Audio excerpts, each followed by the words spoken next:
Welcome to the Athletic Performance Podcast, a conversation for all things performance related. I'm your host, Ryan Patrick, and today we're going to do a deep dive on everything speed, power, and strength. Thanks for listening, and I hope you enjoy this episode. Welcome back to the show. I've got an absolute gem of a conversation for you today.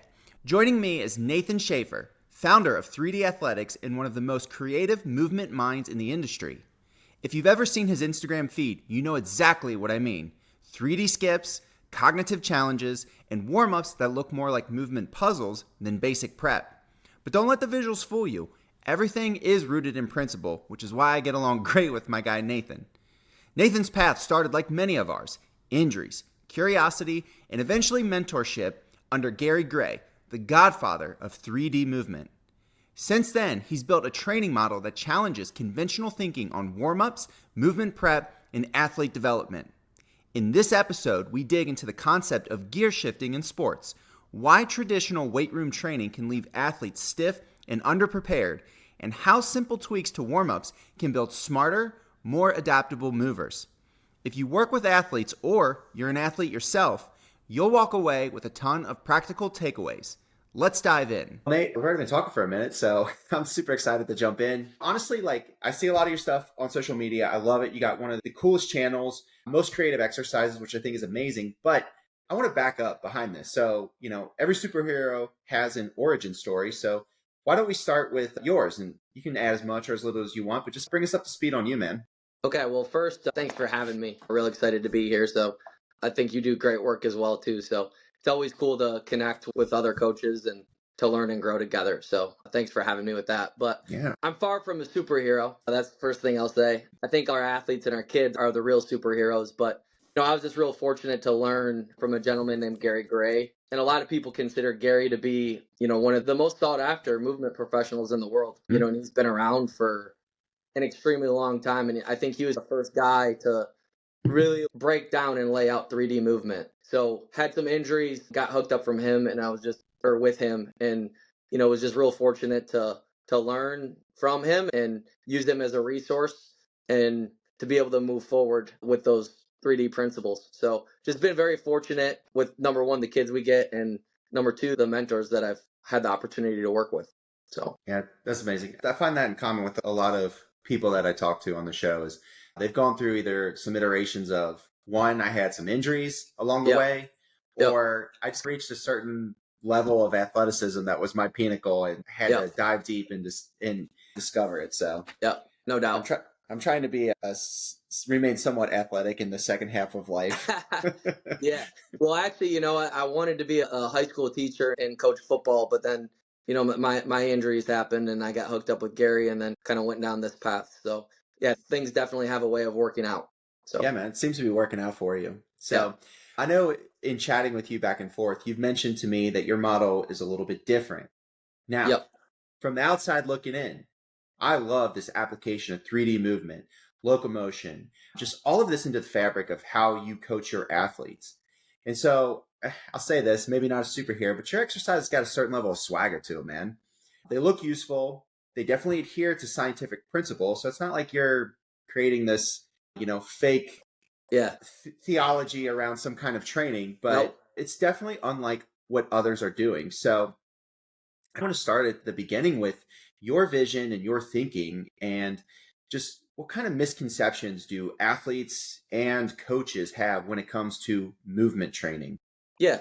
Well, if you're familiar with Gary, he talks about the importance of 3D movement, and all that is you're taking a foundational movement and you're applying it in 3 planes of motion. So, you take a skip for an example, and you might see us do it forward. We'll probably do it lateral, and we'll probably do it with some sort of rotational variability.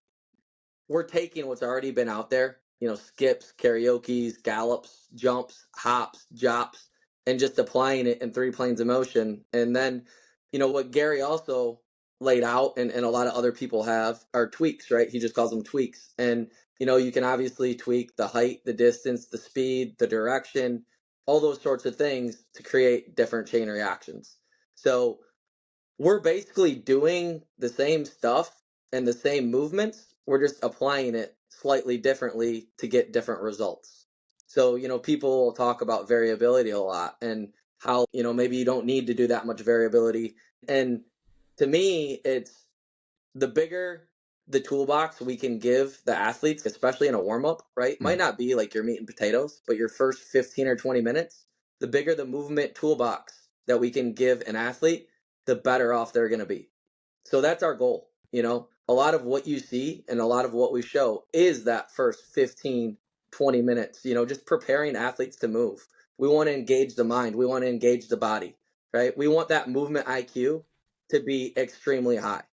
And when it comes to it, like in a game situation, we want movement to be easy. We want it to be fluent. We want it to be fresh. We want our athletes to feel like they've been there before. Absolutely. So, here we are just talking about all these sagittal plane drills Yep. for sprint performance, but you're getting Yep. kids in multiple planes of motion. And we talked about this prior to recording of just Yep. this changing of gears. And I'd like Yep. for you to touch on that concept a little bit because I think it really highlights where you're going with some of this training. Yeah. So, like in sports, you're constantly going from point A to point B back to point A. You're constantly changing gears, right? So you might be moving slow, you might be moving fast, you might be moving at medium speeds. And I think the ability to transition between those different gears is really important. And I think you'll find that the best athletes that are out there, they have a great ability to do that, like an elite ability to do that. So if they have to go really fast, obviously they have that baseline speed and they're fast enough. But at the same time, if they have to slow down fast, they're able to do that as well. So it's about being able to get in and out of movements at different speeds and 3 planes of motion really well. And that's what we really try to do. That's what we really try to set our athletes up to be successful with. Yeah, I want to throw a hypothetical at you. So, Yep. Okay, football player comes to see you. Yep. Super stiff. He's done a lot of the sagittal plane, bilateral lifts. Kid can Yep. squat, bench, deadlift the house, Yep. but he can't turn, right? Yep. So I think some schools of thought would be like, okay, this kid needs to be on the ground. We need to do some soft tissue work. We need to Yep. figure out how to get him mobile and moving left to Yep. right.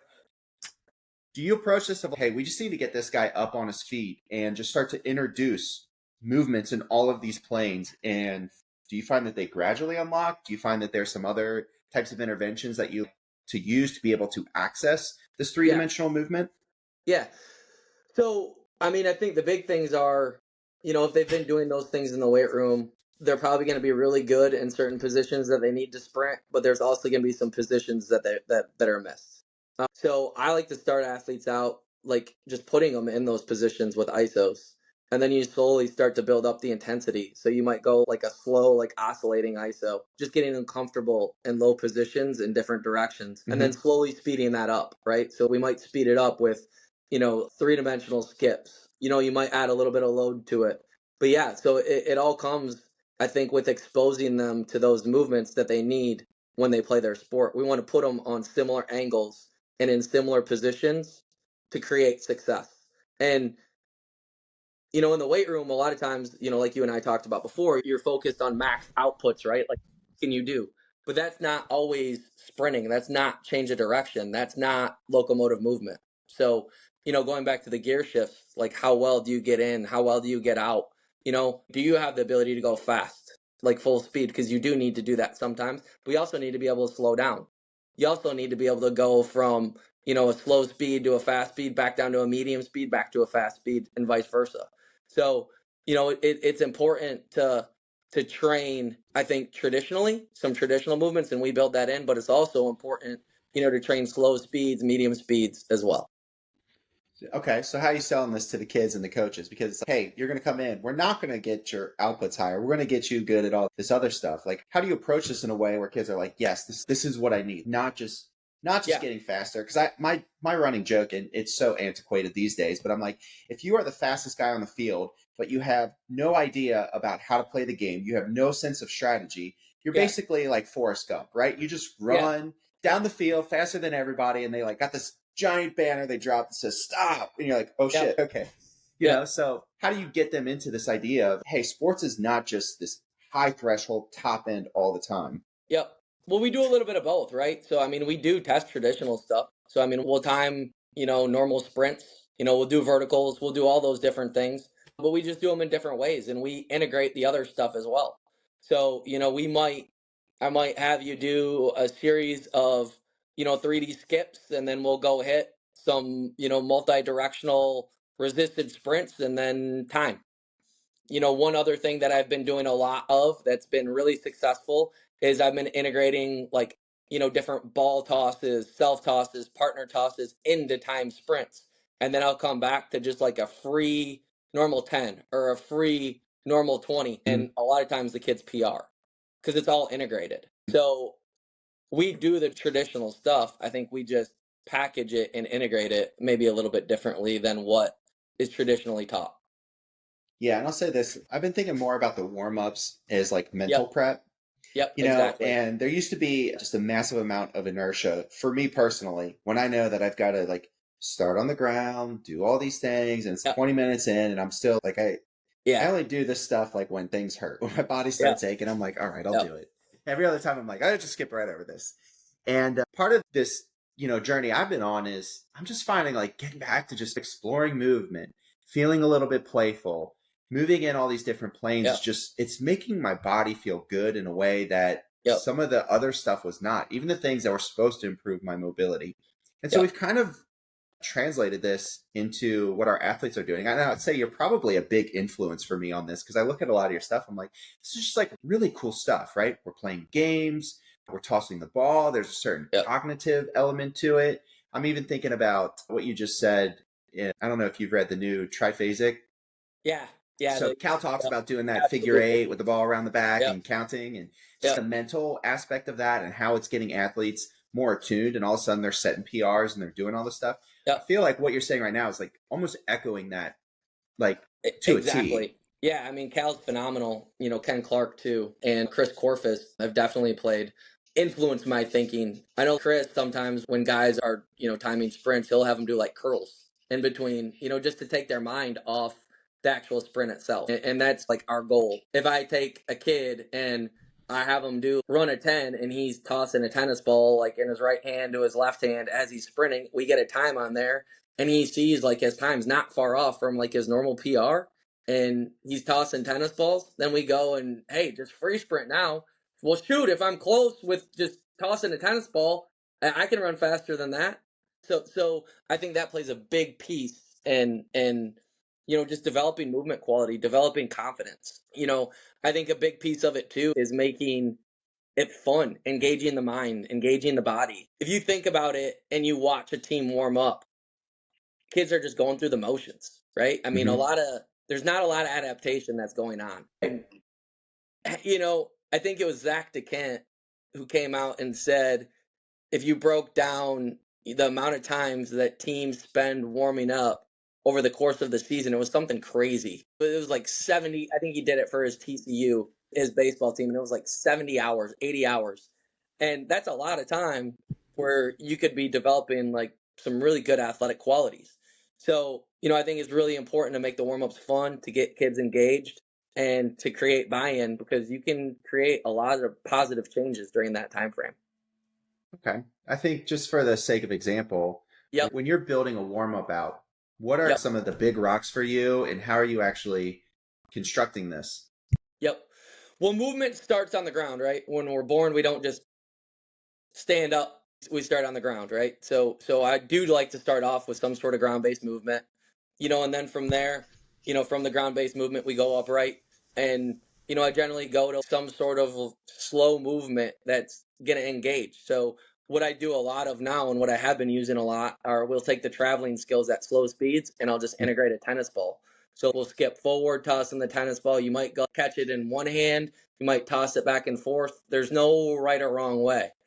Then we'll go lateral, tossing the tennis ball. So like in a shuffle or a lateral skip. Then we'll go backwards. We'll do a backward skip. Then we'll integrate some sort of rotation just to like integrate the mind, integrate the body, get kids ready to go. Then after that, we'll go into different lunge variations, squat variations, exposing the body, the joints to different movements and different angles that they're going to get in when they play sports. Then, generally I'll do some sort of like rapid response type movement and 3 planes of motion as well, like where we're going, integrating, a forward back movement, a lateral movement, a rotational movement. And then after that, we'll start ramping it up. So we might go back to the traveling skills, but instead of doing a skip, we might gallop as explosive as possible in 3 planes of motion. And then after that, we'll go to whatever the goal is for the day. So if it's change of direction, we'll go into our change of direction work. If it's linear speed, we'll go into our linear speed work. That's awesome. So can you clarify a little bit what you're doing in these rapid response? The first thing that comes to my mind is maybe like some like neural prep, like maybe a quick drill. Yep. Is that kind of what you guys are Yeah, doing? neural prep. Yep. Okay. Yep. And I vary it a lot.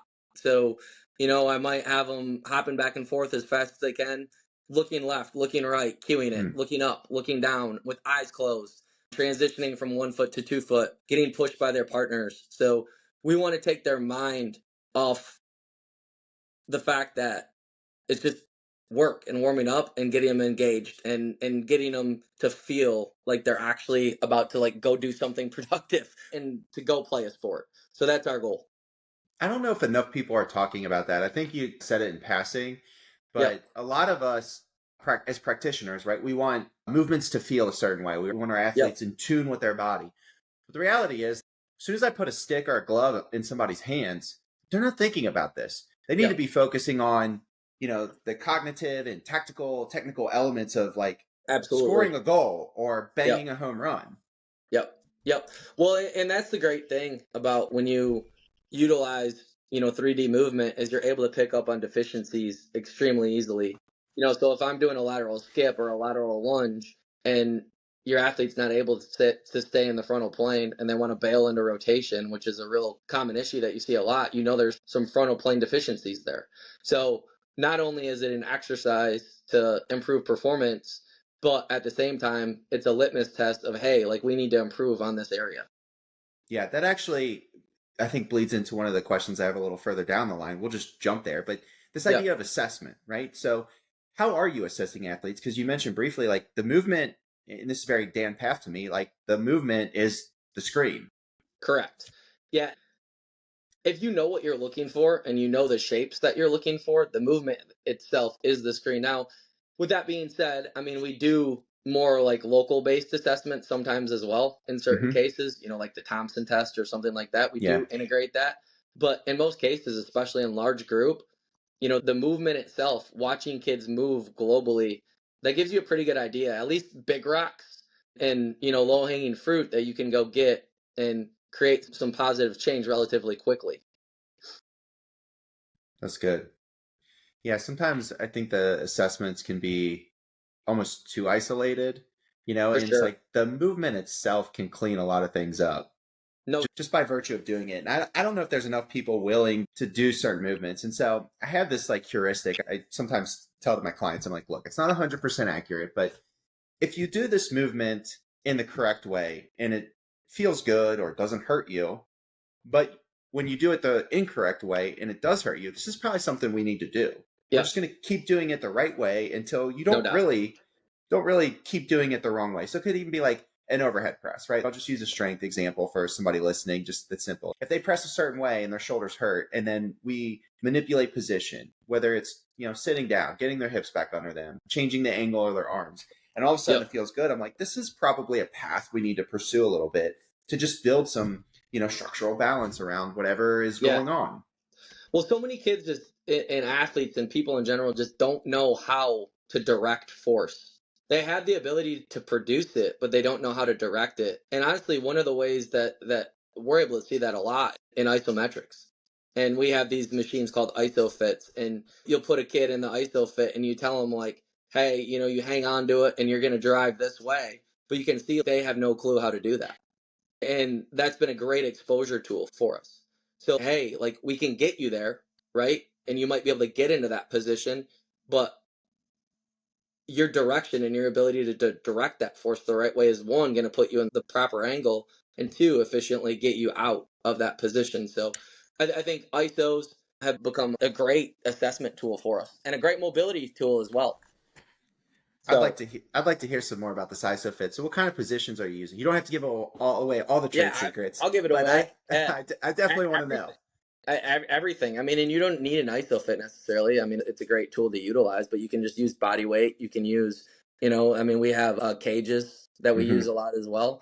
but just putting kids into three-dimensional positions, putting them into a forward lunge and having them drive up, putting them into a forward lunge and having them drive out, putting them into a lateral lunge and drive horizontally, putting them into a lateral lunge and having them drive vertically, because they're all different things. And you have to direct your body and you have to direct your forces differently to successfully move in and out of those different positions. I like that. So the ISOFIT, is that the one that's on this arc? Yeah. That Yep. raises And up? that's a great tool. I mean, there's other stuff out there though. I mean, there's straps out there that you can use. Like I said, walls work great in a lot of cases. Cages, rigs work great. You don't necessarily need one of those. ISOs are a great place to start.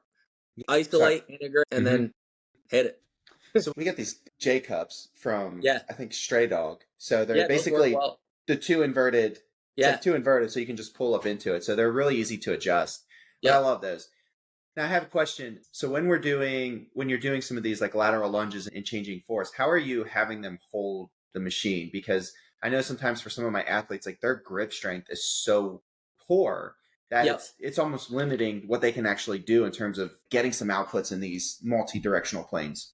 Yep. So at that point, grip strength was a limiting factor. I would figure out a way to like, you just use their lower body and take it out of it. So you might Simple. yeah. Yep. Figure out a way to, being able to drive vertically from a lateral position without a grip. So you might put something around their shoulder or, put their leg under something so they can drive up into it. Awesome. Not sure if that makes sense or not, but for those listening, they might have trouble. Yeah. Yep. No, but you answered it so simple. Like, yeah, we'll just take their upper body out of it, so it's not an issue. Yeah.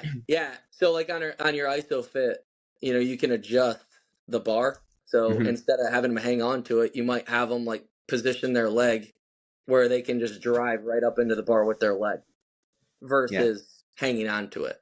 Got you. What kind of protocols do you like? I assume these are going to be more your like pushing or PIMA ISOs. I'll use them all. So, I mean, we'll do yielding, overcoming. I mean, we'll do oscillating a lot. I really like using ISOs with pairings as well. So you might do like a really high force based ISO. Well, obviously like an overcoming ISO with a strength movement and then hit an explosive movement after that. Yeah. So I just think there's a lot of value in them. And they also, the other cool thing is, like you and I talked about before when we were starting off, a lot of the kids we get, they're already doing the traditional lifts. They're already doing a lot of the traditional, max force, max output type movements. So I think we're able to fill some buckets with ISOs and integrating them in different ways without creating a lot of soreness as well that they're not getting at their schools in their other lifting programs. Yeah, that's the competing commitments, the kids already training. That's become a huge barrier. And in some respects, it's great. I love the kids are getting this. I think it's great for injury prevention, just overall force production, yada.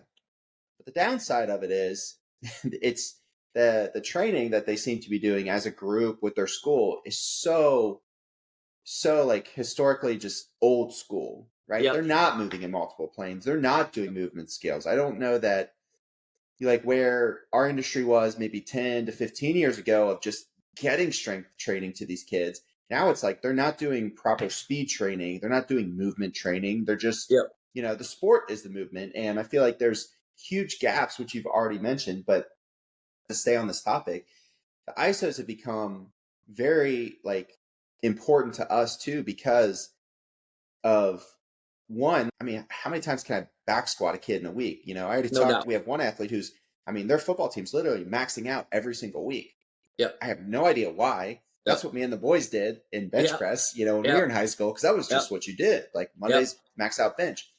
But there's just a significant amount of stress that comes with that. Plus, these lifts are 6 a.m, which is not really the best time to max out.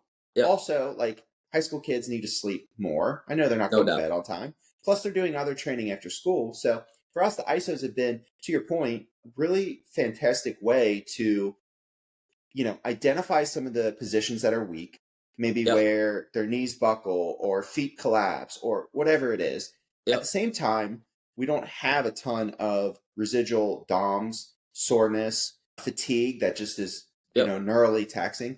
And I do love to parlay that with some of these explosive movements because, I mean, that's the whole point is, Yep. use this potentiation effect. Yep. Yep. No, absolutely. I think, and this might be going off a little bit, but I think there's a movement epidemic that, we're experiencing right now. And I think, you can go way back to, the fact that a lot of schools don't have gym class anymore, or if they do, Mm-hmm. they're not learning basic movement skills. Kids are not learning basic movement skills. And we have all this specialization that's going on right now as well. So, you see a 6-year-old and they're dribbling 2 basketballs in an extremely low position that they're not strong enough to be in. So Mm-hmm. they're there on compensation. And then these kids continue to specialize and they don't understand basic movement. They can't perform basic movements. And then they go in the weight room and they start lifting really heavy, performing like almost all sagittal plane based movements or a lot of sagittal plane based movements, which are fine, but you're just feeding more into those movement deficiencies. So we know when we play sports that we have to move in 3 planes of motion. I mean, you have to move laterally, you have to move on diagonals, you have to move forward, you have to move backwards. And we are running into a lot of the issues, I think, that we're running into with injuries and just kids not moving well because of that, because we don't understand just basic movement. I mean, if you take a kid and you ask them to skip forward, sure, they might be able to do it. But if you ask them to skip laterally, most kids aren't going to be able to do it. And really, to me, that's a foundational movement skill. That's something that you should be able to do. If you're going to go play a sport, you should be able to do a lateral push. You should be able to do a lateral skip. You should be able to do a lateral gallop. You should be able to do those things because those are like really simple movements that you might not have to do that, specific movement skill, but you're going to have to be able to put your body in those positions in similar angles, with similar forces. If you can't do those things, we got some work to do. And I mean, the cool thing about that is though, so say you do have a kid that has been specializing and he's been in the weight room, but he can't do those things. If you are able to harness some of those skills, because they do have the ability to produce a lot of force, but you're able to get the kid some rhythm. You're able to get the kid some coordination. You're able to give the kid some balance. That can go a long ways in developing athleticism. Yeah, I can't tell you the number of elite 9-year-olds who come in and they can't even skip forward. It's Yeah. the ipsilateral guy, right? Yep. Same arm, same leg, which I just call the puppet master. I'm like, man, you got strings like attached to your hands and feet, because when you move them at the same time, on some level, it's well, I don't got to skip for my sport, but this is very foundational stuff. Like Extremely. when I try to do it wrong, like it feels wrong. Yeah. But they have no literacy with that. Yeah. One of my mentors, Lenny Parasino, I got connected with him through Gary, and he always says with the foundational movement skills, your skips, your gallops, your karaokes, if you put kids or if you put somebody on an island and there was no physical contact to the rest of the world, they would naturally be doing those movements. That's not something that we made up or we created. Those are naturally occurring movements. And I think as a society, we've taken a lot of that away. And I think it does stem from, we don't teach those things at a young age. Like we're really far in some ways and far along in the strength and conditioning industry, but when it comes to like basic movement literacy and just basic movement qualities, I think we're way behind. Yeah. I think there's a couple issues with that, and I want you to riff on one of them for sure. One is, growing up, there's just a lack of unstructured free play. For I mean, I sure. talk about this with a couple of my friends in like our group chat. Our kids just don't go out, get on a bike and go across the neighborhood to play with their friends and just do some random shit. Climb a random tree that they're not They supposed to don't. be in, Nope. launch off the swing set, just Yep. random stuff. And part of it is, well, one, my neighborhood, the teenagers drive like 5,000 miles an hour and blow through the stop Yep. signs. And my kid's Yep. not always paying attention. So I'm a little worried for his safety. Yep. And then the second part, I think we've touched on a little bit, but maybe it's industry thing. I feel like it's very American too, but like the obsession with highest outputs possible Yep. at any expense, right? Yep. So I'll give a really simple example. If a vertical jump goes up, that's great. But if it takes the athlete this really long wind up to actually achieve, that's not good. Because now it's like instead of being, half a second to 3/4 of a second to get off the ground, it's over 1 second, which doesn't sound like that much longer, like 250 Yep. milliseconds. It's an eternity in sports. Like, you are late to the party, No like doubt. everybody's gone home and you're just getting there. No doubt. Yeah, I totally agree. And I do think, I mean, you can go to just societal type stuff with kids. And I think that's where it does start. Kids, instead of going outside and playing pickup basketball, they're playing video games, which, I played video games as a kid too. But I think we got to have a combination of both, take advantage of the technology that we do have in a good way, but also at the same time, let kids be kids, expose them to play. And I do think that starts, it should start really, in our gym classes. It should start in our schools. There should be movement literacy built in. We talk about math, science, we talk about all those things and the importance of, that sort of education, but also movement literacy, movement IQ. That's education as well, because health is a huge piece, and health is driven by movement. So I think the better we move, the better we feel, the better we play, the better we learn, and the better we just live life. And going to your vertical jump component, right? Like that goes back to, I think, just the traditional mindset of training. And yeah, high vertical jump's fantastic. That's an expression of power, one expression of power. So I think it's also important to look at other expressions of power as well. So a way to do that would be, you might do a jump with some sort of lateral variability, or measure a jump with some sort of rotational variability, right? Then you start testing RSI. Okay, all those different things, those things play into play, or are a really important factor as well in developmentism. One thing I always tell our athletes, hey, if I have a guy that can vertical jump 35 inches, but I have another guy that can jump 31 and he gets off the ground a lot faster, if there's a rebound, the guy that has the 31 is probably going to get the rebound. So rhythm, timing, coordination, all those sorts of things. How fast you get off the ground, how well you do it in a lot of directions and multiple planes of motion is a huge indicator of what your success is going to be like as an athlete. Absolutely. Okay. So I'll give you a scenario here that I think you're very familiar with.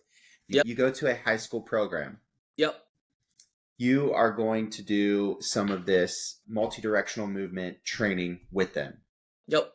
They're probably checking all the boxes for their, speed work, basic strength work.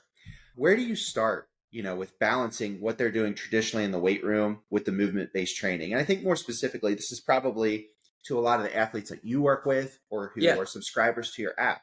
Where do they need to begin to start to add this to their arsenal? Well, and that's the thing, is I think you need to evaluate on the fly, right? I know that might sound crazy, but you have a plan, you have a base, right? You have a blueprint of what you're going to try to implement and what you want to implement as a trainer.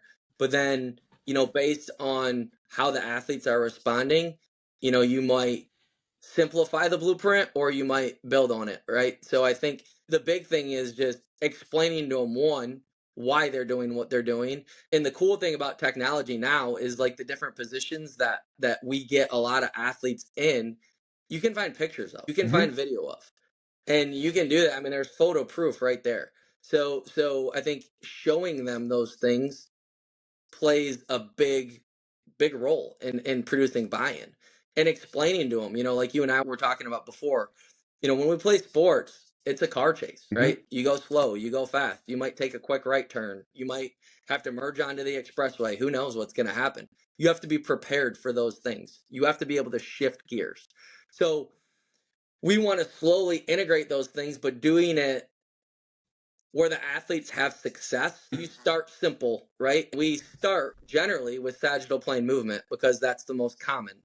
So a kid is generally going to have success with some sort of forward skip, right? That's pretty foundational. Most kids can do that. And I think most trainers would agree that the majority of kids are going to be able to do that to some degree. So then from there, you build. So say everybody has success. Okay, I might go to a lateral skip. Now that might be a little tougher. That's okay. They already had some success. So I might scale it back down, and going from the lateral skip, if there wasn't a whole lot of success, you can either just keep rolling forward and say, hey, you know what? Exposure over time is going to build that. Or you could go back to some sort of forward skip to add rotational variability. Okay. And I can add rotational variability a ton of different ways.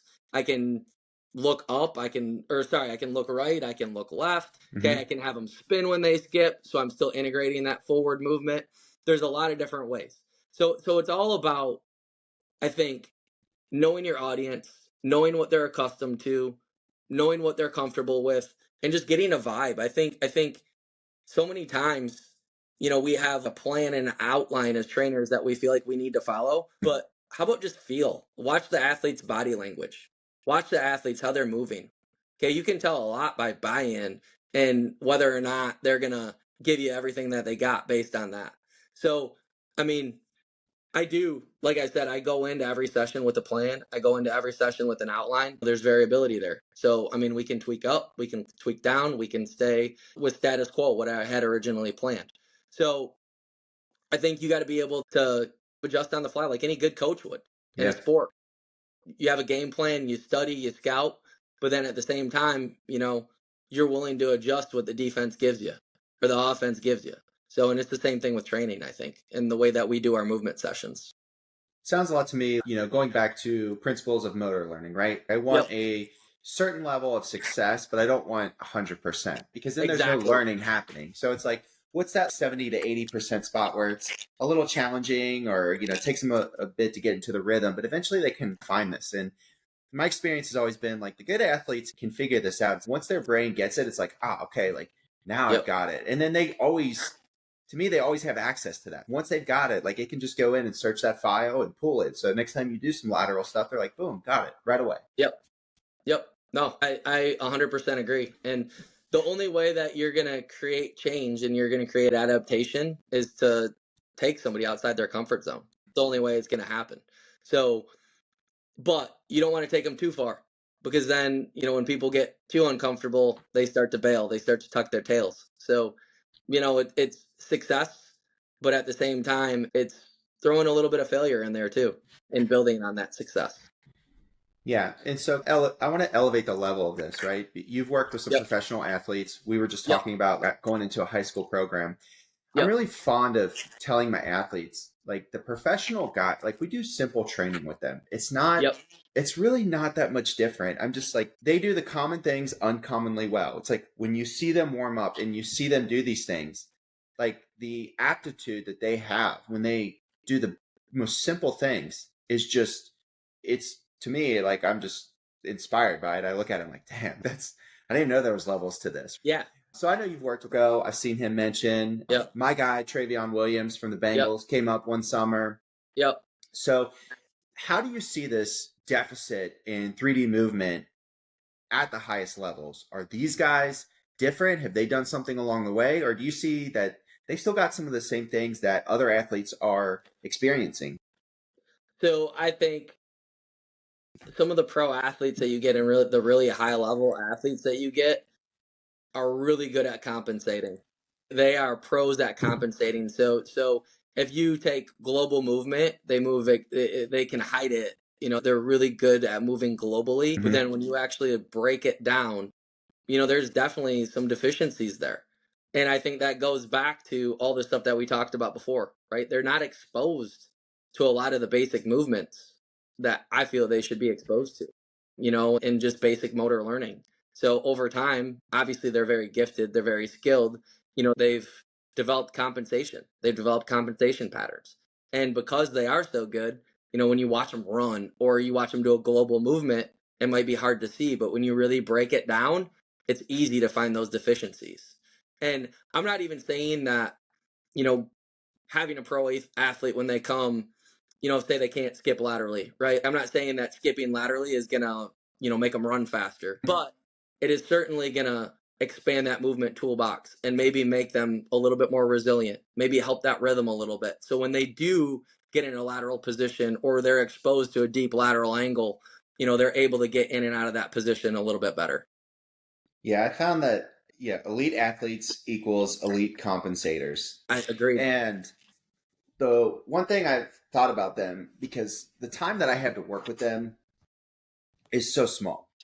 Yes. So the likelihood of me taking somebody who has elite speed or elite change of direction and improving that in 3 weeks, 6 sessions is very unlikely.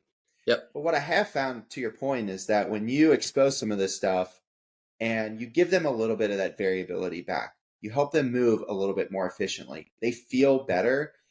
And honestly, the longevity piece for them is so important because they're constantly getting banged up. They have a rigorous travel schedule, No doubt. practice schedule, everything else, that this becomes a key to just their overall well-being. Well, you talk to pro athletes or like a pro football player, for an example, and they're not worried about their 40-yard dash anymore. Their 40-yard dash is pretty much irrelevant. And once Mm-hmm. you're in the NFL, I'd be shocked if they're time in 40s. They just don't. They just want to move better. They just want to feel better. Like you said, they want to expand that longevity because that's such a big piece of, just stability and having a long career. So, yeah, I think that's a huge piece is just, you know, working on things and helping them with things that maybe they haven't been exposed to and they're not going to get, in their practice or game setting or, in their training with their team. I want to highlight something you said a couple times now. You talked about the car Yep. chase, the changing directions. A Yep. lot of agility is not happening at top end speed. The best route runners and the guys who can create the most separation are not necessarily the fastest in a 40-yard dash. No, They have deception and feint and change of pace and tempo that is going to get a guy to overcommit to one side and create a no much doubt. bigger gap than they could ever Yep. create if they just tried to run straight by him. Yep. Yeah. And that's just all body control and, the understanding of how to move your body efficiently through space. And, that comes from three-dimensional movement. I believe, that's a huge piece of why we do those 3D traveling skills, why we do, a lot of things, at different speeds, why we do a lot of things with, sorry, I'm losing my train of thought here. You can cut stuff, right? Oh, yeah. Okay, cool. Yeah. I'm going to leave it in. I'm going to expose you. No, just Yeah. kidding. That's all right. No, so yeah, I think the biggest thing is that's why we do a lot of the different 3D traveling skills and expose athletes to different movements in different directions at different speeds because the best athletes have a great understanding of how to control their body in space. And, like you were talking about the route runners, they have a great understanding of the ability to shift gears and, exposure to those certain things that at slow speeds, you know, gives a foundation and then you build on that foundation to move forward. Absolutely. All right, we're coming close to an hour here, but I Okay. think about 44 minutes or so. But I got a few more things I want to ask. So, within all of this 3D movement, I want to talk Yep. about the foot and how it's interacting with the ground. So, from Yep. your perspective, what role does the foot and ankle play in overall athleticism? Oh, it's a huge piece. And I think that's something, when I was first starting off training that I didn't necessarily pay enough attention to, but it's huge, especially I think in your first initial 10, 20 yards. If you have a weak ankle, it's tough to be fast in that first initial acceleration phase. So we do a lot of stability stuff, balance stuff, but that's not enough from a force standpoint. And I think that the best way to develop strength in the ankle are just through simple isos, especially in a group setting, because it's with the shoes that we wear, with the training that athletes are traditionally exposed to, the foot just simply isn't trained. Toes, and I think just simple proprioceptive work without shoes can go a really long way. What are your favorite ISOs for that? Give me like two or three. I mean, Cal Dietz has the spring ISO. I think Yeah. that's a great one. I think just changing the heights or changing the knee bend, right? So you might do an ISO with a lot of knee bend, an ISO with kind of medium knee bend, an Mhm. ISO with very little knee bend. You could also use a wedge and kind of invert the foot a little bit or evert the foot based on what you're trying to go after. So I don't think you need to get real fancy or complex with that. A lot of times, if you do ISOs and you're just consistent with it over time, you're going to see pretty good results. But it is really important. I think it was actually Cal Dietz and Ken Clark that did some research on, your ability to planar flex with your first 10 yards, how important that is. And it's a big chunk of it. And you can see it too when kids are sprinting. If that ankle's collapsing, it's tough to get out quick. It's tough to get a good push. Yeah, that was, we had talked about the run rocket and how I felt Yep. like my zero tension was still really high. So we do have Yep. an Exergenie, Yep. which is, the very economical version of that. But the resistance was so high that some of my younger underpowered athletes, like I feel like it was the Achilles destroyer because they were contacting the ground and their ankles were dorsiflexing way too much. Like they just Yeah. didn't have the stiffness. They couldn't Yep. get plantar flexion. Like I would watch video and I'd be like, oh my God, you cannot get Yeah. back on that, man. Yeah. I was terrified of it. Yeah. Yep. Now, yeah, that's why, it just training the ankle in itself, calf raises, simple calf raises. That's just not something that's done a whole lot. So I think those things are really important to integrate in your programs. And then, if you do have an athlete and their ankle is collapsing under light tension, you might put them in a position where you take some weight off. You might have them put their hands on a bar to deload them a little bit so they can do those movements without the collapse and create that exposure so you can get that change over time. So, I mean, hand support can be very valuable for athletes that have those problems. We've used a lot of just low intensity plyos, Yeah. very a la Bushexnator Yeah. from the 90s because strength and conditioning, there's not much outside of a calf raise that happens below the knee, but you have to Yeah. have that elastic recoil. And lately Yep. we've started using that philosophy. So if you're listening, it's more extensive work, Yep. long duration, but very low Yep. amplitude plyos. Yep. But we've integrated more of these like 3D movements in. And I see you post the one of like bouncing little L pattern, lateral bound. Do you know what I'm talking about? Yep. Yeah. Stuff like that has been just huge for just the interface between, how the body's falling and how the foot interacts with the ground and then the subsequent direction they need to go, which is, some kind of change of direction. It's infinitely valuable to just strengthening the foot, Achilles, ankles for our athletes. Absolutely. And then on top of it, at the same time, going back to the traveling skills and the basic movement skills that we've been talking about the whole time, that's huge for the foot and ankle complex as well. Just the exposure through those movements, whether you're hopping, jopping, skipping, doing a gallop, a karaoke, all those sorts of things, you are exposing that foot and the ankle, to those different movements that they're going to experience and function at extensive speeds. So I would say, the bulk of the plyos we do would be, definitely in the extensive range. And I Mm-hmm. guess they're technically not even a plyo, but I would say 75, 80% of what we do is more lower grade. And then obviously we sprinkle in, the big outputs and, we do the verticals and we do all those sorts of things. But the big piece, I think the foundation is built with the extensive movements. Yeah, that's awesome. No, I love hearing that and just reinforces what I'm already doing. So probably going to do more of it. I have to swipe all your drills, man. That's what's going to happen. That's what they're there for. And, like I said, I've just been fortunate to learn from great people and athletes that are open-minded and willing to try new things. So just very fortunate in a lot of ways. Yeah. Well, I feel like your perspective on this 3D movement is, I don't want to say it's new, but to do it at the level that you're doing it, I feel is very unique. And so I expect over the next several years that people are going to start looking at this and really understanding some of the deficits that we have. Like I said, 10, 15 years ago, wow, we Yep. really need people to start strength training and mandate this. I feel like the females are still behind. Yep. If we have a female who does strength conditioning, she is physically superior to her peers, no questions asked. Yep. Guys, a little more normalized, but I feel like their big gap is some of the stuff that we've talked about today. So, Yeah. with you being somewhat of a seer and getting a jump on this, what do you feel are going to be some of the biggest trends in athletic development, just as a whole, in the next 5 to 10 years?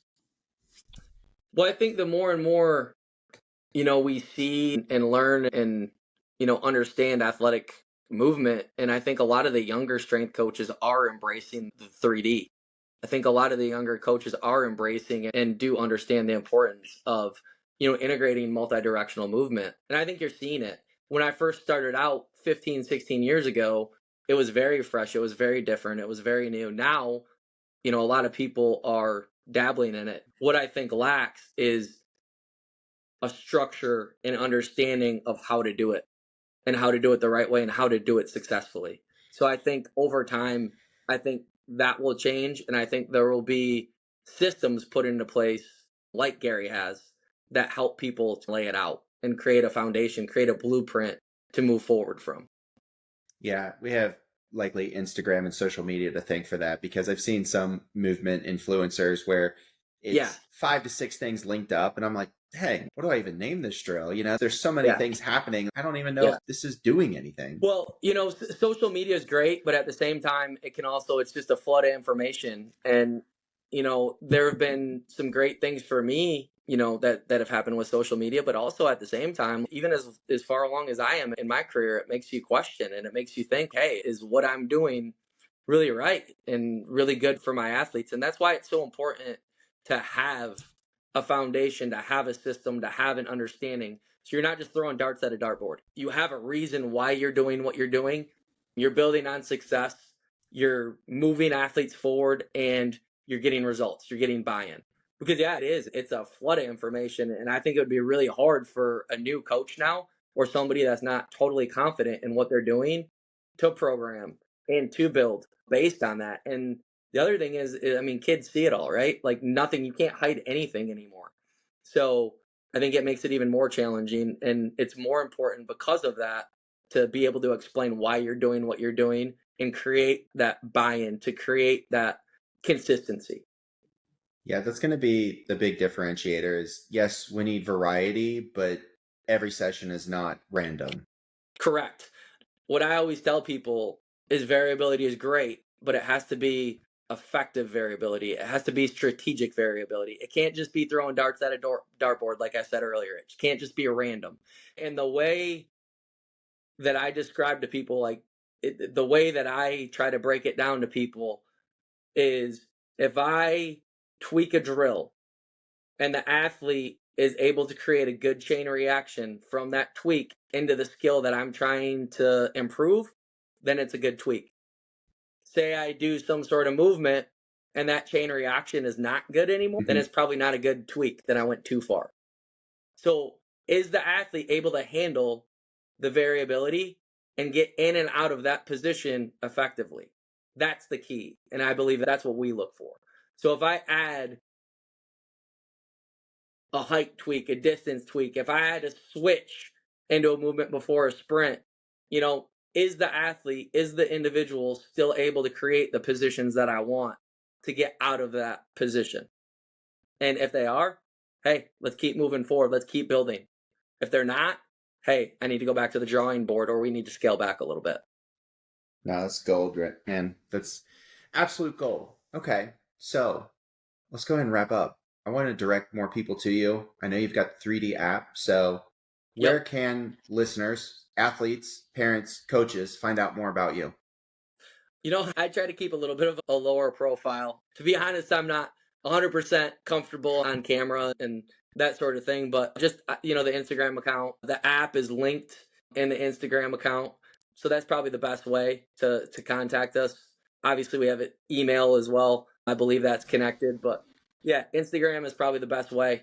Just, we have a Facebook page as well, but don't do a whole lot with that. So just shoot a message over. The app is, like I said, the app is linked right to the account, and we'll do everything we can to help you move forward. I think, in a profession that I think where people try to be guarded sometime, we truly want to help people build and help people and other coaches and athletes obviously be as successful as possible. And one thing I did see when I was looking over the script that you sent over, like what's the easiest way that you can integrate 3D movement into your training? And I think the easiest way is just to integrate just simple 3D based movements into your warm up. It doesn't need to be fancy. It doesn't need to be complex. Just simple exposure with basic traveling skills can go an extremely long way. Yeah, man. I love your stuff. If you're not currently following Nathan or 3D Athletics, definitely do that. I will link it in the show notes. But you've been a wealth of information, and kind of to your point, it was like, I was like, I don't know if I've ever seen a picture of Nate. I don't know if I've ever seen his face, because it's usually just your athletes and stuff, which is totally cool. Yeah, when I started out, and I didn't, honestly, the first 8-9 years of training that we did, I did no social media. And then one of my buddies at the time who was helping out with some of the training was like, Nate, you're really missing the boat by not posting anything. So I was like, all right, I'll do it. But, it's always going to be about the kids. It's always just going to be about movement. It's always just going to be about, movement literacy, just watching kids having fun doing things, just moving, enjoying the gift of movement, as Gary would say. We do a lot of the traditional stuff. We time sprints, we jump high, we do all those things, but I don't want to make it about PRs. I don't want to make it about those sorts of things. I mean, the kids that come to our space know the results they get, but I just want the actual social media page itself to be about just the gift of movement. And what I've been so blessed to learn and be exposed to from Gary, I just want to pay that forward the same way that he did for me. So I think it's important that it stays that way and that it always stays that way. And it's not Nate Schafer, it's 3D athletes, it's the kids that come through the door. So we want to continue to impact those lives and continue to just build on the gift of movement that we've all been given. Like they say, if you don't move it, you lose it. So we got to keep incorporating it from the ground up and keep incorporating and just preaching the importance of just movement from a young age. And the sports specialization and the AU and all that stuff, there is a place for it. I'm not against it at all, but at the same time, we can't compromise just a basic understanding of movement. Basic movement literacy is just vital to our health overall and our success from an athletic standpoint. Yeah, and I'll add to that. I feel like at every age, clients that we've done this type of training with just really enjoy it. Like they smile after warm-ups instead of groaning. No doubt. Yeah. I mean, that's the movement's supposed to be fun, right? That's why people play sports. I mean, it's fun to move in different ways. It's fun to feel your body, shift between, a lateral movement to a backward movement. It's fun to feel your body do those things. We were born to move, and we got to continue to utilize that gift that we've been given, because we've become way too sedentary. We've become way too, hey, sit in the classroom, sit here, go lift a weight in the sagittal plane, which I honestly have no problem with because the sagittal plane is part of movement. But at the end of the day, there's a lot more to the equation than those different things. And I just think it's important that that does not get lost. I think we are actually a lot better at it back in the 60s and 70s in the gym class. If you go back and look at videos from that time frame, kids are climbing ropes, they're skipping, they're galloping, they're doing different things that help improve those movement skills. And I think we've just lost our way in that area. So I think we need to get back to that. We're really far ahead in a lot of ways and we've come a long ways, but I think we've also missed the boat in some areas as well. Yeah, in a lot of ways, we've gotten like progressively more cerebral and left-brained, where everything is data, tracking, science, biomechanics, Exactly. and all that stuff's super important. But at the expense of, hey, just move your body. Yeah. At the end of the day, it comes down to, we can have all the data, we can have all the science, we can have all the metrics on an athlete, but they got to make plays. And it's hard to measure somebody making a play. You just got to go do it. And I think we've lost that. We've gotten really caught up in a number, and a number certainly is part of it, and that can help guide us. But at the end of the day, hey man, you're either making plays or you're not. And that's not necessarily something that you can test. Love it.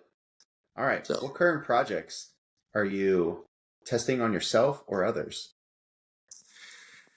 that's a great question. I try to block off 2 days a week for myself just to work out and just play with new ideas. And then also that girl that if you do follow her Instagram account that you see a lot, Morgan, she works out with me a lot as well. So if I'm, trying to integrate something in a new way, or, try out some new strategy, a lot of times she's my guinea pig before I do it with anybody else. So I wouldn't say there's any specific thing, but I'm just always looking for ways to blend movements more effectively. I'm always looking for ways to just create better adaptations and to create cleaner quality movement. And that's just constantly playing with different things. And you have to. And I think that's what keeps athletes engaged. I think that's what keeps, people coming back, is the fact that, hey, you know what? They have an idea of what we're going to do, but they don't know exactly what we're going to do. So we're going to do some sort of, I'm just using this as an example, like a lateral push. But today, instead of doing it with opposing mass and momentum, a counter hop with opposing mass and momentum, we're going to do it with some sort of assistance. So instead of, if I'm on my right leg, hopping to the right and then going to the left, I'm going to be on my right leg and I'm going to hop to the left and then hop to the right or the left leg. So two totally different things, very similar. The athlete's going to have an idea of how to do it, but different chain reaction, different variability. I think that's something that a lot of the guys that I really align with and connect with, and females too, Yeah. they just have this insatiable desire to like do better. The ones who get stagnant, think they got to figure it out, they just progress stops. So I love that you're still playing, exploring, trying to tweak and refine, because at the end of the day, it's going to be so beneficial to the clients and athletes that we actually serve. So that was huge, man. No doubt. I mean, I think you have to have variability as long as you come back to the foundational movement skills that you're trying to build. You have to, because variability is what drives us forward. Variability is what keeps us engaged. So I think that's a key component of just training in general. And what makes it fun for us as trainers and the kids that come through the door and the athletes that we're, blessed to work with. So I think that's really important. I think it keeps people from going through the motions. Like I said, I think just the engagement and the excitement, because movement is supposed to be fun. Movement isn't supposed to be stagnant. So yeah, I think you have to explore. I think you have to try new things, and sometimes you're going to fail. I mean, shoot, I fail every day, and I'm 40. So that's what I always tell our kids, if I show them a new movement that they struggle with, hey, you know what? You're going to fail, man, but that's okay. Failure is how you create change, because a lot of times it's, hey, you're having success, you're moving along, things are going well. Why change? Okay, why change? But at the end of the day, if you want to get better and you want to continue to improve, even if you're having success, you have to push that threshold. And you can do it really simply as a movement professional, and it just comes through just, working with the different movement skills. Awesome. All right, my guy. What's next Cool. for Nate Schafer? Who knows? I don't know. I just, every day I just want to make a difference. I just want to, continue to positively impact, the people that we have in our area, and, just keep moving forward, just keep getting better. Yo, man, we talked off air about, like you said, I'm not sure if I want to be coaching when I'm 50, but I'm not getting that vibe, man. You're going to be coaching until you're 60, 65 maybe. Yeah, I think it comes down to, as you get older, it's just the ability to create freedom. I think as we get older, and as you're training a ton of sessions, you get tired, right? Because it takes a lot of energy, and to keep kids engaged and to coach with the passion and stuff that we coach with. So I certainly probably will be coaching, but I don't want to be bound to it to the point where it's, like I have to do it as my primary source of income, if that makes sense. Yeah, I got because you. It is. I mean, training and movement is my passion. To me, there's a difference between a job and passion. Your passion, you're always going to do. Your job, you're not necessarily always going to do. And for me, my job is my passion, but it's finding that balance. It's finding that happy medium. So, yeah, I tell people all the time. I think talking to a lot of trainers, right? Like we all struggle with that. And that's something that we all deal with. And like you and I talked about off air too, like there's a lot of variables that come into play. You're dealing with kids' schedules all the time. You're chasing down money, all those sorts of things that are part of owning a business that can weigh you down. But it's all coming back at the end of the day to what the ultimate goal is and what you're trying to just build, and what you're trying to give your athletes and what you're trying to put out there for everybody. So, and, for me, movement is my passion. So it's just finding that happy medium, finding that balance. It's hard, man. I always joke I got to add a little diversity to my interest, because it's like my hobby is my job and my job is my hobby. So, I'll read papers or books about this stuff, even though I'm working that all day. Man, this is going to be a problem. Yeah, but, and a lot of what we do in our job is to take those studies and to take that research and apply it. So, there's a lot of value there. But the thing is, you have to experiment with it. You have to play with it. So if you ask my girlfriend, a lot of times we'll be sitting there watching a movie and I'll get up and I'll just bounce around for a second and then come sit back down. And She already knows what I'm doing. But I think if you're really passionate about what you do, that's what you do. It's hard to shut your mind off. But, I guess it could be worse, right? We could have a job that we're not passionate about. That's true, man. Well, So, hey, dude, this has been an honor. I appreciate you, especially this last little bit, just talking about, the things you're really passionate about and just the philosophy on this. That was really powerful, and I appreciate you carving the time to come on here, man. This has been awesome and really good to connect through not just like the social medias. yeah, no, same to you, and really appreciate you having me. So, we'll keep cranking along, keep moving forward. All right, thanks. If you enjoyed this episode, please remember to rate and review us with 5 stars only. Then subscribe so you can get all the latest updates.